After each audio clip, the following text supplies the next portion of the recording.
জানি না ঠিক আর কত বছর ধৈর্য ধরলে সফলতার দেখা পাবো। বইয়ে কিংবা মানুষের মুখে তো শুনেছি, সফলতা পেতে হলে হাল ছেড়ো না তবুও কখনো। দীর্ঘ 8 বছর থেকে আমি হাল ধরে ভিডিও করে যাচ্ছি, তবুও আজও আমি সফলতা দেখা না পাচ্ছি। জানি না কখনো সফলতা পাবো কিনা, তবে আমিও নিজে হাল কখনো ছাড়বো না। মাত্র তো 8 বছর হলো, বেশি যতদিন আছি ততদিনই চেষ্টা করে যাব। তোমরা আমাকে একটু সাপোর্ট করো, যেন আমি ভাইরাল হতে পারি, ভিডিও করে যেন আমি মানুষের সামনে ভালো কিছু উপহার দিতে পারি।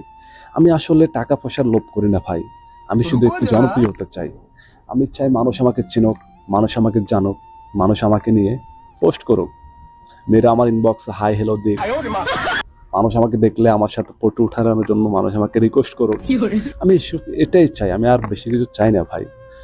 দীর্ঘ 8 বছর থেকে আমি ভিডিও করার জন্য বহুতভাবে আমি ইনভেস্ট করেছি, বহুতভাবে আমি টাকা পয়সা খরচা করেছি, বহুতভাবে আমি বহুত কিছু কিনে আমি চেয়েছি হয়তো এরকম কিছু করলে আজকে আপনারা যে মাইক্রোফোনটা দেখতেছেন আমার হাতে, এই জিনিসটা তো এখন আমি কিনেছি, কিন্তু এর আগেও আমি কিন্তু ধাপে ধাপে পর্যায়ক্রমে আমি কিন্তু ভিডিও করার জন্য আমি অনেক কিছুই করেছি, অনেক কিছুই চেষ্টা করেছি, বাট আমি কখনোই সফল হতে পারিনি। জানি না ভবিষ্যতে হতে পারবো কিনা। তবে আমি তোমাদের সবার সাপোর্ট চাই, সবার সাপোর্ট চাই, সবার সাপোর্ট চাই। সবাই আমাকে একটু হেল্প করো, আমাকে ভিডিওগুলো ভাইরাল করে দাও প্লিজ, সবার কাছে অনুরোধ থাকলো।